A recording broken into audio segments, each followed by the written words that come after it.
তাহলে কাকার নাম? আমার নাম মোহাম্মদ আলাউদ্দিন গাজী। আলাউদ্দিন কাজী বাড়ি? গাজী আলাউদ্দিন গাজী বাড়ি? বাড়ি বারহা। বারহা বারহা পশ্চিম পাড়। কাকা কিন্তু সুন্দরভাবে কথা বলে। কাকা এই পুদিনা পাতার আটি কত? এটা 20 টাকা। 20 টাকা আটি, একদম ফ্রেশ পুদিনা পাতা, সাইজে ভালো। কাকা ওই সময় খুব সুন্দর সুন্দর টুকটাক ইংলিশ বলতেছেন, খুব শুনে ভালো লাগলো। কাকা পড়াশোনা করছেন কতদূর? সামথিং। সামথিং। কত সালে ম্যাট্রিক টেট্রিক দিছেন যদি বল, মানে কোনো সমস্যা না থাকলে বলতে পারেন আর কি। বেশিরভাগ যাই হোক মনে করেন যে এই যতটুকু পড়ালেখা করছি বিশেষ করে বাইরে যাই শিখছি বেশিরভাগ। আচ্ছা আচ্ছা, কোন দেশে ছিলেন? আমি সৌদি ছিলাম। সৌদি। আচ্ছা কাকা, কি এগুলো সব সবজি কি নিজের ক্ষেতের নাকি কিনে আনেন? কোথায় কিনেন এগুলা? আমাকে বাররা বাজার থেকে। বাররা বাজারে? বুঝতে পারছি, বাররা ঘাটে।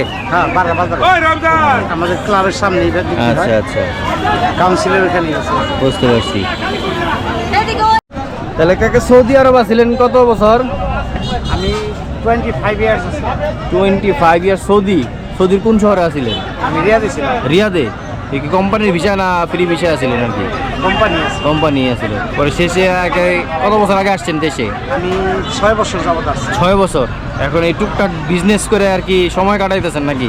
কারণ এটা দিয়ে তো আসলে অন্য কিছু চলার কথা না। না না, মানে সময় কাটাই যেমন আর কি চলে, মোটামুটি সবই চলে। ঠিক আছে কাকা, অনেক সময় দিলেন, কষ্ট করলেন। আপনার বিজনেসের সময় ডিস্টার্ব না করি। না না, সমস্যা নেই। তাহলে দেখা হইব ইনশাল্লাহ। আল্লাহ হাফেজ। আল্লাহ হাফেজ।